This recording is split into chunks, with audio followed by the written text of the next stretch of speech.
ನಂತರ ಮತ್ತೊಮ್ಮೆ ನಮ್ಮ ಟಿವಿ ಅರ್ಪಿಸುವ ನಮ್ಮ ಸವಿರುಚಿ ಕಾರ್ಯಕ್ರಮಕ್ಕೆ ನಿಮಗೆಲ್ಲರಿಗೂ ಪ್ರೀತಿಯ ಸ್ವಾಗತ. ಇದು ಅಡುಗೆ ಮನೆ ನಮ್ಮದು, ಹೊಸ ರುಚಿ ನಿಮ್ಮದು. ಸೊ ಒಂದಂತೂ ಬಿಸಿ ಬಿಸಿಯಾದಂಥ ಬೆಂಡೆಕಾಯಿ ಪೋಡಿ ತಯಾರಾಗಿದೆ. ನೆಕ್ಸ್ಟ್ ರೆಸಿಪಿ ನೋ ಕ್ಲೂ, ಬನ್ನಿ ಕೇಳೋಣ. ಮೇಡಮ್, ಈಗ ಯಾವ ರೆಸಿಪಿ? ಈಗ ನಾನು ಮಾಡ್ತಾ ಇರೋದು ಸಿಹಿ ಗೆಣಸಿನ ಖಾರದ ಪುರಿ. ಸಿಹಿ ಗೆಣಸಿಂದ ಖಾರದ ಪುರಿ, ಎಲ್ಲಿಂದ ಎಷ್ಟು ವ್ಯತ್ಯಾಸ? ಸಿಹಿಯಿಂದ ಡೈರೆಕ್ಟ್ ಖಾರಕ್ಕೆ ಹೊಡ್ತಾ ಇದ್ದೀರಿ. ಅಂದರೆ ಖಾರ ಅಂದರೂ ನಿಮಗೆ ಖಾರ ಆಗುವಂಥದ್ದಲ್ಲ, ಅದಕ್ಕೆ ಸೂಜಿ ಮೆಣಸು ಅಥವಾ ಗಾಂಧಾರಿ ಮೆಣಸು ಹಾಕ್ತಾ ಇದ್ದೀನಿ. ಅದು ಆರೋಗ್ಯಕ್ಕೂ ಒಳ್ಳೆಯದಾಗಿರುವಂತೆ, ನಾನು ಆದಷ್ಟು ಆರೋಗ್ಯಕ್ಕೆ ಒಳ್ಳೆಯದಾಗಿರುವ ಅಡುಗೆಯನ್ನೇ ತೋರಿಸ್ತಾ ಇದ್ದೀನಿ. ಅದಕ್ಕೆ ಹೇಳೋದು ಚೋಟ್ ಮೆಣಸಿನಕಾಯಿ ಅಂತ ಅಲ್ವಾ, ಇಷ್ಟು ಚಿಕ್ಕದಾದ್ರೂ ಖಾರ ಇರುತ್ತೆ. ಹೌದು. ಓಕೆ, ಸರಿ, ಸ್ಟಾರ್ಟ್ ಮಾಡುವ. Okay, yes madam.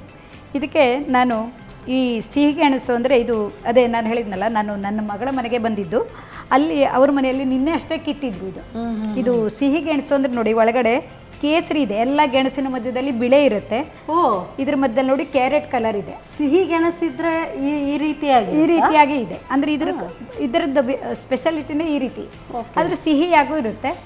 ಅದೇ ಅದಕ್ಕಾಗಿ ನಾವು ಹೊಸದಾಗೂ ಇರುತ್ತೆ ಮತ್ತು ಆರೋಗ್ಯವಾಗಿರುವಂಥದ್ದು ತೋರಿಸೋಣ ಅಂತೇಳಿ ಈ ಸಿಹಿ ಗೆಣಸನ್ನು ಬೇಯಿಸ್ಕೊಂಡು ತಂದಿದ್ದೀನಿ. ನಾನು ಸ್ವಲ್ಪನೇ ಮಾಡ್ತಾ ಇರೋದ್ರಿಂದ ಇದರಲ್ಲಿ ಅರ್ಧ ಅಷ್ಟೇ ತಗೋತೀನಿ, ಅಂದರೆ ಬೇಯಿಸ್ಕೊಂಡೇ ತಂದಿದ್ದಾಗಿದೆ. ಇದರ ಸಿಪ್ಪೆಯನ್ನು ತೆಗಿಲಿಕ್ಕೆ ಬಂದರೆ ತೆಗಿಬೋದು, ಇಲ್ಲಾಂದರೆ ತೆಗಿಲೇಬೇಕು ಅಂತಿಲ್ಲ. ಯಾಕೆಂದರೆ ಇದು ಮನೆಯಲ್ಲೇ ಬೆಳೆದಿದ್ದು, ಯಾವುದೇ ರಾಸಾಯನಿಕ ಹಾಕಿಲ್ಲ. ಕೆಲವೊಂದು ತರಕಾರಿಯನ್ನು ಸಿಪ್ಪೆ ಸಹಿತ ತಿಂದಾಗಲೇ ನಮಗೆ ಆರೋಗ್ಯಕರವಾಗಿರುತ್ತೆ. ತೆಗಿಯೋಕ್ಕೆ ಬಂದರೆ ತೆಗೆದ್ರಾಯ್ತು. ಅದೇನಲ್ಲ, ಇದರಲ್ಲೂ ಎಲ್ಲ ಸಾವಯವ ಗೊಬ್ಬರದಲ್ಲೇ ಬೆಳೆಸಿದ್ದು. ಅಂದ್ರೆ ಇದು ಆ ರೀತಿ ಆರೆಂಜ್ ಕಲರ್ ಬರುವಂತದ್ದೇ ಒಂದು ಅದೇ ತಳಿ ಇದೆ. ಅದೇನಲ್ಲ, ನನಗೂ ತುಂಬ ಕುತೂಹಲ ಆಗಿತ್ತು. ನಾನಂದರೆ ನನ್ನ ಮಗಳ ಮದುವೆಗೆ 5-6 ವರ್ಷ ಇತ್ತು. ಆವಾಗೆಲ್ಲ ಬಂದಾಗ ಫಸ್ಟ್ ಟೈಮ್ ನೋಡಿದಾಗ ಒಂದು ಇಷ್ಟು ಸಣ್ಣ ನಾವು ಗೆಣಸಿನ ಬಳ್ಳಿ ನೆಟ್ಟಿದ್ರೆ ಅದರಲ್ಲಿ ಗಡ್ಡೆ ಇಷ್ಟ ಆಗುತ್ತೆ, ಒಂದು 10-15 ಗಡ್ಡೆ ಬರುತ್ತೆ. ಆಶ್ಚರ್ಯ ಅನಿಸಿತ್ತು. ಅಂದರೆ ಪ್ರಕೃತಿ ವಿಸ್ಮಯನೇ ಆ ರೀತಿ ಇದೆ, ಇಷ್ಟು ಸಣ್ಣ ಗಡ್ಡೆಯಲ್ಲಿ ತುಂಬ ಬೆಳೆ ಬರುವಂಥದ್ದು ಅಂತ. ಹೌದು. ಇದು ತೆಗಿಯೋಕ್ಕೆ ಬಂದರೆ ತೆಗೆದ್ರಾಯ್ತು, ಇಲ್ಲಾಂದರೆ ಬೇಕಂತಿಲ್ಲ.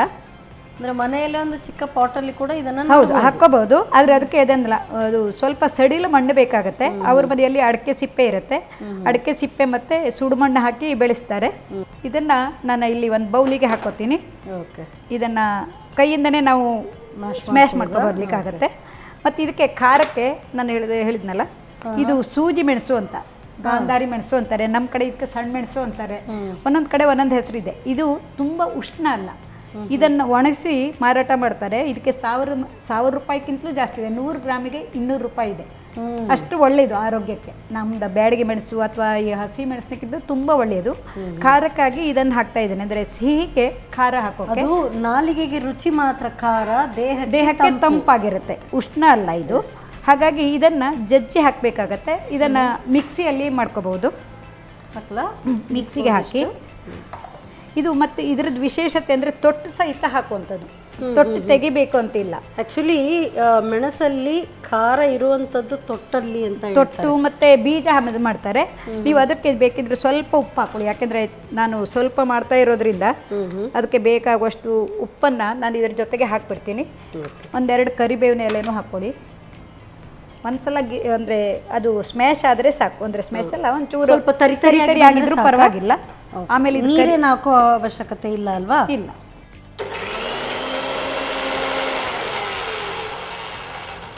ಘಾಟ್ ಇರುತ್ತೆ, ಮುಚ್ಚಳ ಒಮ್ಮೆಲೆ ತೆಗಿಬಿಡಿ. ಸೊ ಘಾಟ್ ಬರುತ್ತೆ. ಗಾಂಧಾರಿ ಮೆಣಸು ಅಥವಾ ಸೂಜಿ ಮೆಣಸು, ಸಣ್ಣ ಮೆಣಸು ಎಲ್ಲ ಹೇಳ್ತಾರೆ. ಈಗ ಇದನ್ನು ನಾನು ಕೈಯಿಂದಲೇ ಹೀಗೆ ಹಿಸ್ಕೊಡ್ತೀನಿ, ಆಮೇಲೆ ಕಲಸುವಾಗಲೂ ಸರಿಯಾಗಿ ಬರುತ್ತೆ. ನೋಡಿ, ಇದು ಕ್ಯಾರೆಟ್ ಬಣ್ಣದಲ್ಲಿ ಇದೆ. ಗೆಣಸು ಅಂದ್ರೂ ನೋಡುವಾಗ ತಕ್ಷಣಕ್ಕೆ ಕ್ಯಾರೆಟ್ ಅಂತಲೇ ಅನಿಸುತ್ತೆ. ಸಿಹಿ ಆಗಿರುತ್ತೆ. ಇದರಿಂದ ಪಾಯಸ ಮಾಡಿದ್ರು ತುಂಬ ರುಚಿಯಾಗಿರುತ್ತೆ. ನಾನು ಮೊದಲನೇ ಸಲ ನೋಡಿದ್ದು. ಈಗ ಈ ಗಿಡನ ನಮ್ಮ ದೊಡ್ಡ ಮಗಳ ಮೈಸೂರು ಮನೆಯಲ್ಲಿ ತಗೊಂಡು ಹೋಗು ನೆಟ್ಟಿದ್ದಾರೆ.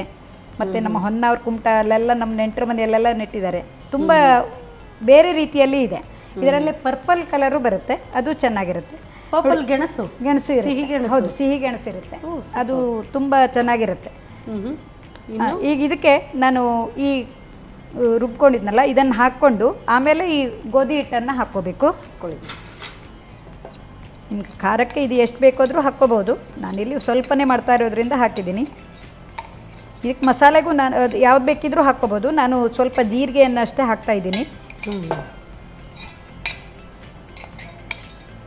ಇದಕ್ಕೆ ನೀರು ಬೇಕು ಅಂದರೆ ಈ ಮಿಕ್ಸಿ ತೊಳೆದ ನೀರನ್ನು ಹಾಕ್ಕೋಬೋದು. ನೋಡೋಣ, ಅಂದರೆ ಈ ಗೆಣಸಿನಲ್ಲೇ ಕಲಿಸ್ಲಿಕ್ಕೆ ಆಗುತ್ತೆ. ಇದಕ್ಕೆ ಖಾರ ಎಷ್ಟು ಬೇಕು ನೋಡ್ಕೊಂಡು ಇಷ್ಟು ಖಾರವನ್ನು ಹಾಕ್ಕೊಂಡು ಇದನ್ನು ಒಂದು ಸಲ ಮಿಕ್ಸ್ ಮಾಡ್ಕೊಂಡ್ರೆ ಆಯಿತು. ಇದಕ್ಕೆ ಪರಿಮಳಕ್ಕೆ ನಾನಿಲ್ಲಿ ಜೀರಿಗೆ ಹಾಕ್ತೀನಿ.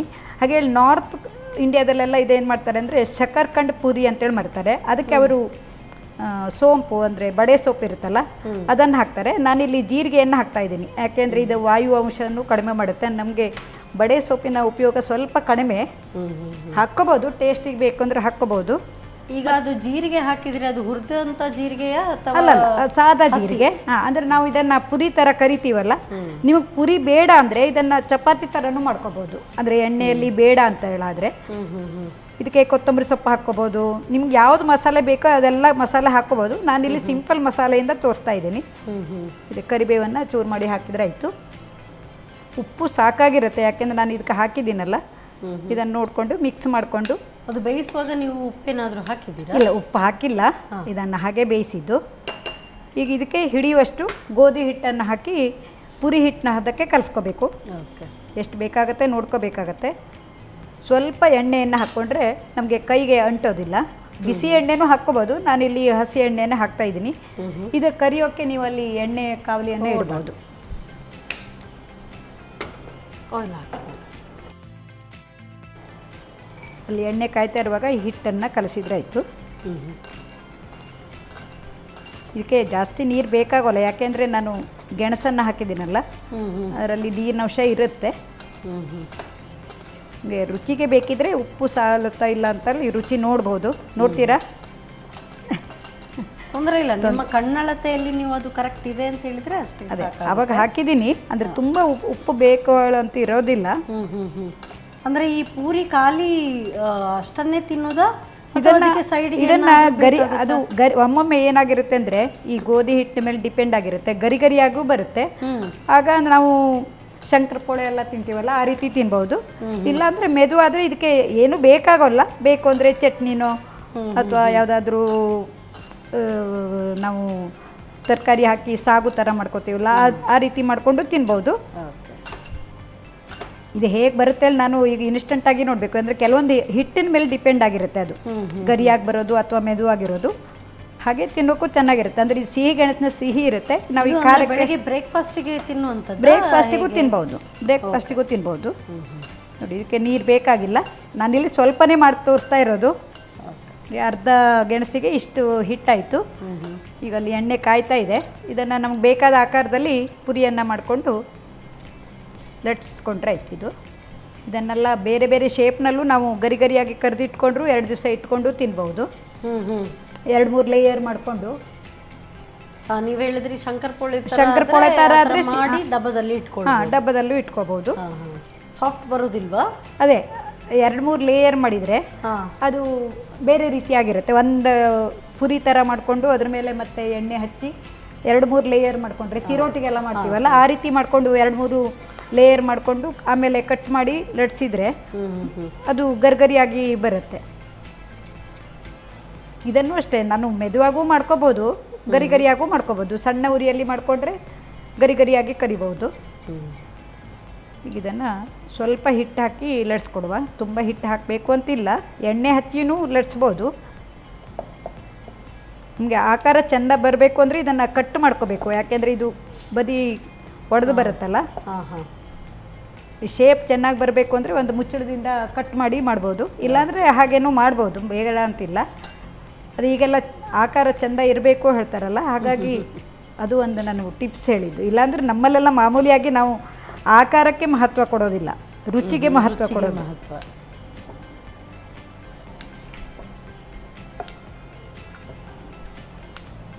ಒಂಚೂರು ಹಾಕಿ ನೋಡೋಣ. ಇದು ನಾನು ಮೊದಲೇ ಹೇಳ್ದಂಗೆ ಇದು ಆಕಾರ ಬೇಕು ಅಂದರೆ ನಾವು ಕಟ್ ಮಾಡ್ಕೋಬೋದು, ಇಲ್ಲಾಂದರೆ ನಾನು ಹಾಗೆ ಮಾಡ್ತಾ ಇದ್ದೀನಿ. ಇದು ಉಬ್ಬಿ ಬರುತ್ತಾ? ಉಬ್ಬಿ ಬರುತ್ತೆ. ಇದು ಗರಿಯಾಗಿ ಬರಬೇಕು ಅಂದರೆ ಇನ್ನೊಂದು ಮಾಡ್ಬೋದು. ನಾವು ಫೋರ್ಕಿಂದ ಇದನ್ನು ಚುಚ್ಚಿಬಿಟ್ರೆ ಅದು ಉಬ್ಬಿ ಬರೋಲ್ಲ, ಅವಾಗ ಗರಿಯಾಗಿರುತ್ತೆ.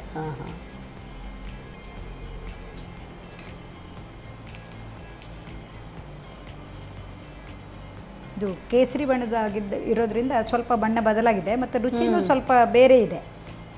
ಯಾವಾಗಲೂ ಗೆಣಸು ಬಿಳೆ ಬಣ್ಣದಲ್ಲಿ ಇರುತ್ತೆ, ಇದೆ ಅನ್ನಲ್ಲ, ಇದು ಕ್ಯಾರೆಟ್ ಬಣ್ಣದಲ್ಲಿ ಇದೆ.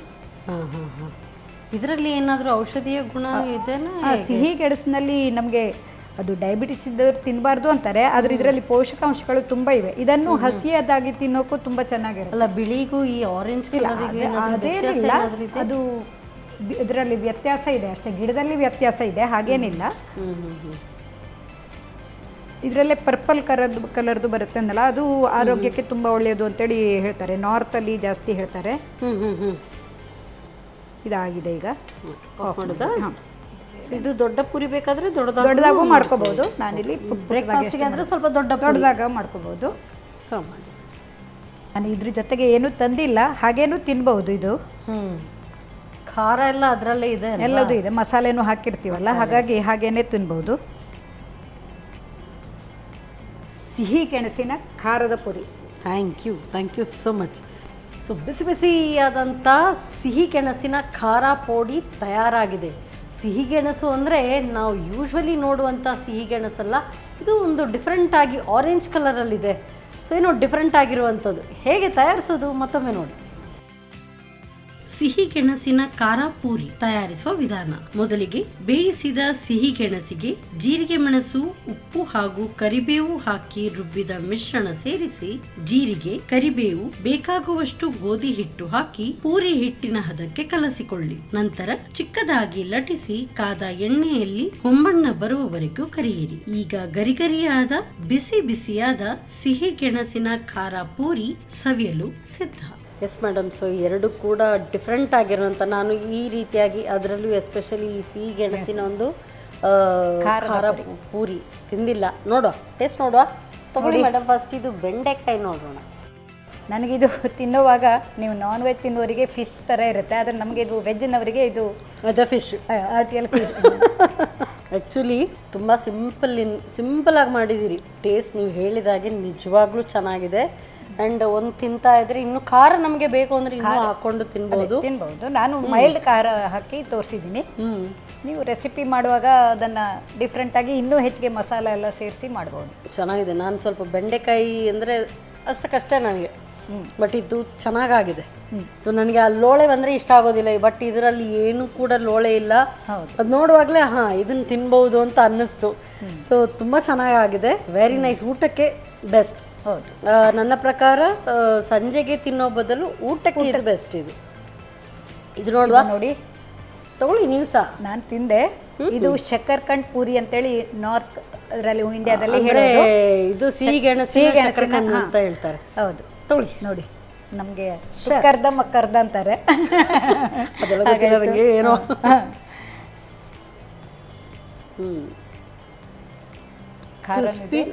ಇದು ಈ ಥರ ಸಂಜೆ ಟಿಫನ್ಗೆ, ಬೆಳಗ್ಗೆ ಬ್ರೇಕ್ಫಾಸ್ಟ್ಗೆ ಅದಕ್ಕೆ ಚೆನ್ನಾಗಿ ಮಾಡಿ ಡಬ್ಬದಲ್ಲಿ ಇಡಲಿಕ್ಕೆ ಆಗೋದಿಲ್ಲ. ಅದೇ ಅನ್ನಲ್ಲ, ಅದಕ್ಕೆ ಫೋರ್ಕ್ನಲ್ಲಿ ನಾವು ಇದ್ರ ಪ್ರೆಸ್ ಮಾಡಿದರೆ ಅದು ಗರಿಗರಿಯಾಗಿರುತ್ತೆ, ಅಂದರೆ ಈ ಉಬ್ಬಿ ಬರೋದಿಲ್ಲಲ್ಲ, ಆವಾಗ ಗರಿಗರಿಯಾಗಿಟ್ಟರೆ ಮಾತ್ರ. ಬಟ್ ಇದು ಹೀಗೆ ತಿನ್ನೋದಕ್ಕೆ ಚೆನ್ನಾಗಿದೆ, ಇದಕ್ಕೇನು ಬೇಕಾಗಿಲ್ಲ. ಬೇರೆ ಏನಾದರೂ ನಾವು ಗ್ರೇವಿ ಎಲ್ಲ ಮಾಡಿದರೆ ತುಂಬ ಓವರ್ ಅಂತ ಅನಿಸ್ಬೋದು, ಇದರ ಒಂದು ಟೇಸ್ಟ್ ಸಿಗ್ಲಿಕ್ಕಿಲ್ಲ. ಬಹುಶಃ ಬೇಕಿದ್ರೆ ಗ್ರೀನ್ ಚಟ್ನಿ ಮಾಡ್ಕೋಬಹುದು, ಕಾಯಿ ಚಟ್ನಿ ಮಾಡ್ಕೊಂಡ್ರೆ ಚೆನ್ನಾಗಿರುತ್ತೆ. ಹಾಗೇನು ತಿನ್ನೋಕ್ಕೂ ಚೆನ್ನಾಗಿ, ಹಾಗೆ ತಿನ್ನೋದು ಅಂತ ಮಾಡಬಹುದು ಅಲ್ವಾ? ಏನು ಇಲ್ಲ, ಬರೀ ಪೂರಿ ಮಾತ್ರ ರೆಡಿ ಆಗಿದೆ ಅಂದರೆ ಅದನ್ನೇ ತಿಂದು ಹೋಗಿ ಅಂತ ಹೇಳಬಹುದು. ತುಂಬ ಚೆನ್ನಾಗಿದೆ madam. Very different recipe and very different ingredient. ಇದು ನಾನು ನೋಡಿದಾಗ ತುಂಬ ಚೆನ್ನಾಗಿದೆ, ತುಂಬ ಖುಷಿ ಆಯಿತು. ನೀವು ಇಷ್ಟು ವರ್ಷದ ನಂತರವೂ ಕೂಡ ಬಂದು ಒಂದು ಪ್ರೀತಿಯಿಂದ ಇಟ್ಟು ನಮ್ಮ ಒಂದು ಅಡುಗೆ ಮನೆಗೆ ಬಂದಿದ್ದೀರಿ, ನಿಮ್ಮ ಕೈ ರುಚಿಯನ್ನು ನಮಗೆ ತೋರಿಸಿದ್ರಿ. ಇಷ್ಟು ವರ್ಷ ಆದ ನಂತರ ಹೇಗೆ ಅನ್ನಿಸ್ತಾ ಇದೆ ನಿಮಗೆ? ಅದೇ ಅನ್ನಲ್ಲ, ನನಗೆ ನಮ್ಮ ಟಿ ವಿ ಬಂದ ಅಂದರೆ ನಾನು ಟಿ ವಿಯಲ್ಲಿ ಅಡುಗೆ ಮಾಡಲಿಕ್ಕೆ ಶುರು ಮಾಡಿದ್ದೆ ಈ ಟಿ ವಿಯಿಂದ, ಅಂದರೆ ಈ ನಮ್ಮ ಟಿ ವಿಯಿಂದ. ಇಲ್ಲಿ ಮಾಡಿದ ನಂತರ ನಾನು ಬೆಂಗಳೂರಿನಲ್ಲಿ ಎಲ್ಲ ಚಾನಲ್ನಲ್ಲೂ ಮಾಡಿದ್ದೀನಿ. ಆದ್ರೂ ನನಗೆ ಇಲ್ಲಿ ಮಂಗಳೂರು ಕಡೆ ಬಂದಾಗ ನಮ್ಮ ಟಿ ವಿಯಲ್ಲಿ ನನಗೊಂದು ಅಡುಗೆ ಮಾಡೋಕ್ಕೆ ಅವಕಾಶ ಕೊಡ್ತಿರಲ್ಲ, ಅದೊಂದು ಹೆಮ್ಮೆ ಅಂತ ಹೇಳ್ಕೋಬೇಕು. ಯಾಕೆಂದರೆ ಮೊದಲನ ಪಾಠಶಾಲೆ ಅಂತೇಳಿ ಆಗಿದೆ ನನಗೆ. ಅಂದರೆ ಇಲ್ಲಿ ಕಲ್ತಿದ್ದು ನಾನು ಟಿ ವಿಯಲ್ಲಿ ಅಡುಗೆ ಮಾಡೋದು ಹೇಗೆ ಅಂತೇಳಿ ಕಲ್ತಿದ್ದು. ಅದನ್ನು ನಾನು ಬೆಂಗಳೂರಿಗೆ ಹೋದ್ಮೇಲೂ ಅಲ್ಲೂ ಎಲ್ಲ ಇದರಲ್ಲೂ ಮಾಡಿ ನಾನು ಸುಮಾರು ಅಡುಗೆ ಕಾಂಪಿಟಿಷನಲ್ಲೂ ಪಾರ್ಟಿಸಿಪೇಟ್ ಮಾಡಿ ಬಹುಮಾನವನ್ನು ತಗೊಂಡಿದ್ದೀನಿ.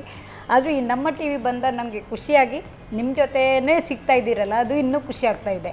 Thank you so much. ಈ ಪ್ರೀತಿ ಸದಾಕಾಲ ಹೀಗೆ ಇರಲಿ. ಸೊ ಅಷ್ಟು ದೂರದಿಂದ ಬಂದು ಅದರಲ್ಲೂ ಕೂಡ ಇಷ್ಟು ವರ್ಷದ ಒಂದು ಪ್ರೀತಿ ಇಟ್ಕೊಂಡು ಬಂದಿದ್ದೀರಿ, ಒಳ್ಳೆ ರುಚಿಕರವಾದಂಥ ಖಾದ್ಯಗಳನ್ನು ಕೂಡ ಹೇಳ್ಕೊಟ್ಟಿದ್ದೀರಿ. ಅದಕ್ಕೋಸ್ಕರ ನಿಮಗೆ ಸಂತೋಷ್ ರೈಸ್ ಮಿಲ್ಸ್ ಇವರ ವತಿಯಿಂದ ಕಿರುಕಾಣಿಕೆ. Thank you. ಹಾಗೆಯೇ ನಾನಾ ಮಸಾಲ ಇವರ ವತಿಯಿಂದ ಕೂಡ ಕಿರುಕಾಣಿಕೆ. Thank you. Thank you ತುಂಬ so much, ಖುಷಿ ಆಯಿತು. ನಮ್ಮ ಟಿವಿಯ ಬಂದ ಹೀಗೆ ಇರಲಿ. ಸೊ ಬೆಂಡೆಕಾಯಿ ತೊಂಡೆಕಾಯಿ ಅಂತ ಇಲ್ಲ, ಇಲ್ಲಿ ಬೆಂಡೆಕಾಯಿ ಇದೆ, ಹಾಗೆಯೇ ಸಿಹಿಗೆಣಸಿದೆ. ಎರಡೂ ಕೂಡ ತರಕಾರಿಯಿಂದ ಮಾಡಿದಂಥ ಈ ಒಂದು ಡಿಫ್ರೆಂಟ್ ರೆಸಿಪೀಸ್ ಸೂಪರ್ಬ್ ಆಗಿತ್ತು. ಖಂಡಿತವಾಗ್ಲೂ ಇದನ್ನು ಟ್ರೈ ಮಾಡಿ ನೋಡಿ. ಮತ್ತೆ ಮುಂದಿನ ಸಂಚಿಕೆಯಲ್ಲಿ ಇದೇ ರೀತಿ ಸೂಪರ್ಬ್ ಆದ ರೆಸಿಪಿಯೊಂದಿಗೆ ನಾನು ನಿಮ್ಮ ಮುಂದೆ ಬರ್ತೇನೆ. ಅಲ್ಲಿವರೆಗೂ ನಮಸ್ಕಾರ. ನಮ್ಮ ಟಿವಿ ಫೇಸ್ಬುಕ್ ಪೇಜ್ ನ ಲೈಕ್ ಮಾಡಿ, ಯೂಟ್ಯೂಬ್ ಚಾನೆಲ್ ನ ಸಬ್ಸ್ಕ್ರೈಬ್ ಮಾಡಿ, ನಮ್ಮ ಎಲ್ಲಾ ಯೂಟ್ಯೂಬ್ ವಿಡಿಯೋ ಅಪ್ಡೇಟ್ಸ್ಗೆ ಬೆಲ್ ಐಕಾನ್ ಕ್ಲಿಕ್ ಮಾಡಿ. ನಮ್ಮ ಟಿವಿ, ಕರಾವಳಿ ಕರ್ನಾಟಕದ ನಾಡಿಮಿಡಿತ.